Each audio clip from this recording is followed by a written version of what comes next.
Ay, Más, no. porque vamos a hablar del indicador de inflación que se va a conocer en la tarde de hoy. Lo vamos a hacer con David Miazo, que es jefe de la Fundación FADA. ¿Cómo estás? Buen día, gracias por atendernos. Débora Plager y Marina Calabró. ¿Cómo estás?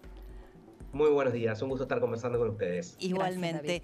Bueno, contanos, las expectativas para hoy no son buenas respecto de inflación, sobre todo lo que miramos todos también es la inflación en alimentos que impactan los sectores más vulnerables. ¿Cómo lo estás viendo vos?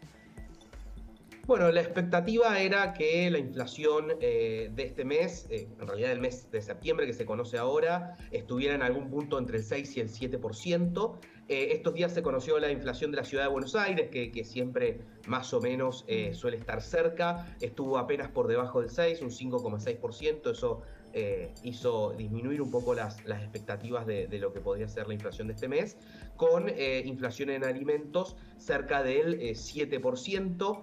Recordemos siempre que por ahí alimentos es la que marca la inflación real, porque en el combo de inflación también están todos los servicios regulados, que por ejemplo todavía no han empezado a aumentar, y eso baja un poquito el promedio. Ahora, Esto David, nos colocaría sí. el último año en cerca del 78%.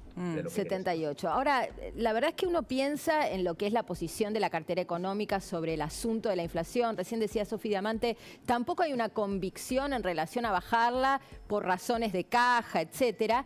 Pero mi pregunta es, ¿qué hay en el plan Massa que vaya en línea con apuntar a esto, que es lo que nos afecta a todos y digamos, la principal preocupación de los ciudadanos? Mira, el plan económico, por lo que hemos visto hasta ahora y por los incentivos que tiene, que si querés después te comento un poquito, Sí. En realidad apunta a que no se descalabre más, Claro. pero no apunta a reducir de manera sistemática la inflación. Este año vamos a terminar con el cerca del 100%. Hemos llegado a este 78 y pico. 78, perdón, es lo que va del año, ¿no? Es acumulado hasta septiembre. Es 61 lo que va del año, Ah. 78 respecto al año pasado. Bien. Y cuando hablemos en enero respecto a la inflación de diciembre, vamos a haber acumulado cerca de un 100% en todo el 2022. Y hemos llegado a este punto, les decía, sin subas tarifarias, porque se anunció, pero todavía no ha pasado prácticamente nada de todo lo que tenemos por delante. Y sin devaluación, que son dos cosas que sabemos que de alguna manera están hacia adelante y que también van a seguir presionando. Pero lo que hemos visto del plan económico, a donde va es que esto no se convierta en una hiperinflación, pero de ninguna manera que de este 100 el año que viene baje a un 60. El año que viene, en el mejor de los casos, vamos a estar en un rango de entre el 80 y el 90%. ¿Y esto por qué? Porque el gobierno no tiene incentivos políticos para realmente aplicar un plan de estabilización. ¿Por qué no tiene incentivos políticos?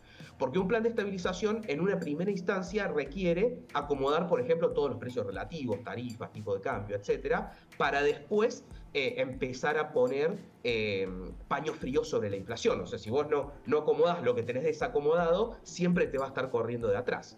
Y en segunda instancia, una fuerte reducción del gasto público. Esas son dos cuestiones indispensables para enfrentar un plan de estabilización que nos lleve a bajar la inflación. David, ¿qué pasa?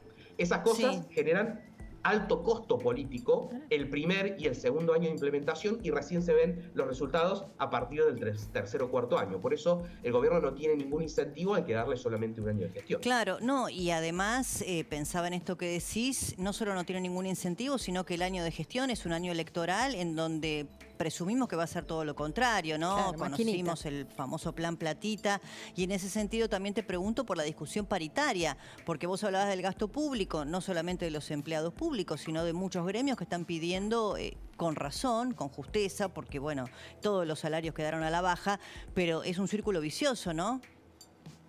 Exactamente, los salarios llevan perdidos en los últimos 4 años más del 20%, el promedio de los salarios informales muy por debajo de ese nivel, y claramente los trabajadores piden actualizaciones para cubrirse de una inflación que este año va a ser el 100%, y eso también lo que genera es que cierto pase de la inflación de este año al año que viene, porque cuando hay esa indexación de los salarios, pensemos también en los alquileres y en muchas otras cosas, van corrigiendo la inflación pasada la tratan de corregir. Y cuando la tratan de corregir, esos aumentos vos los empezás a tener en el futuro. Digamos. Claro. Hoy tenés o si querés, mirando el año que viene, en febrero vas a tener una actualización de alquiler por toda la inflación del año anterior. Claro. Vas a tener en marzo actualizaciones salariales por toda la inflación del año anterior. Entonces, eso lo que va haciendo es que va haciendo que continúe la inflación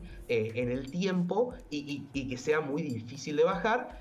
Y en lo que estabas apuntando vos respecto a las paritarias, bueno, un gobierno que no tiene incentivos políticos porque está en un año político, porque puede llegar a tener cierta debilidad política, bueno, tiene mucho incentivo a decir que sí y a tratar de y a no frenar demasiado, bajar la conflictividad, o no poder frenar. Claro, aunque hipoteques el futuro. Ahora, David, en este contexto, mi pregunta es... ¿en qué medida no es una posición voluntarista? Porque, digamos, yo puedo decir, quiero controlar las variables, llegar así como estoy, no bajar demasiado la inflación, pero que no se desmadre. Ahora, en definitiva, el mercado opera y lo que uno no hace por las buenas, el mercado, el riesgo es que lo haga por las malas. Mi pregunta es si llegamos cómodos a la finalización del mandato de Alberto y al proceso electoral sin sobresaltos devaluatorios. Bien, ahí vos apuntaste al punto central de la cuestión. Se puede llegar justamente sin una gran sin una devaluación, no sé si gran, de acá a un año. Eso. Y la respuesta es realmente, a ver, para llegar sin una devaluación vos necesitas dólares, necesitas reservas internacionales.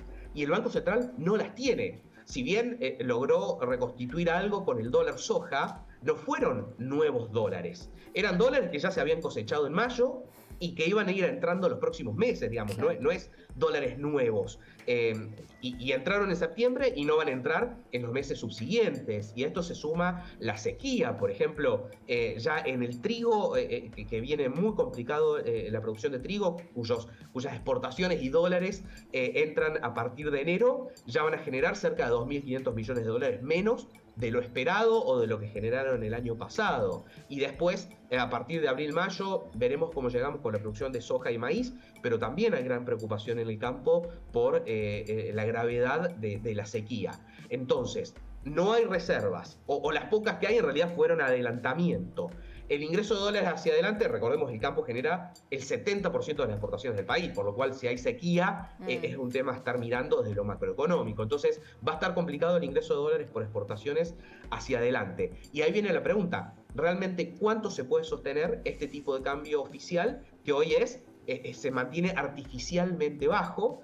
Y por eso es todos estos inventos, dólar soja, dólar Coldplay, dólar Qatar, son todos esos inventos para tratar de sostener esa mentira, digamos, que es el tipo de cambio oficial. Y estos días pasados hemos escuchado rumores de que se estaría pensando en un plan de estabilización en noviembre, de tratar de congelar precios, salarios, dólar, pero cualquier tipo a ver, si yo quiero congelar un dólar que ya se lo ha comido totalmente la inflación, el primer paso, y en eso que supuestamente se había filtrado de Rubinstein en su momento, es la devaluación, una devaluación importante, pues devaluaciones hay permanentemente. David, generar un salto para después congelar. Gracias por tu tiempo. Un gusto conversar con ustedes. Igualmente, David Macio es el titular de la Fundación FADA. Hacemos una pausa muy cortita y ya venimos. Tenemos mucha información, vamos a ir a la redacción de La Nación y vamos a hablar un poquito de lo que quedó de la entrevista de Mauricio Macri ayer con Jonathan Viale.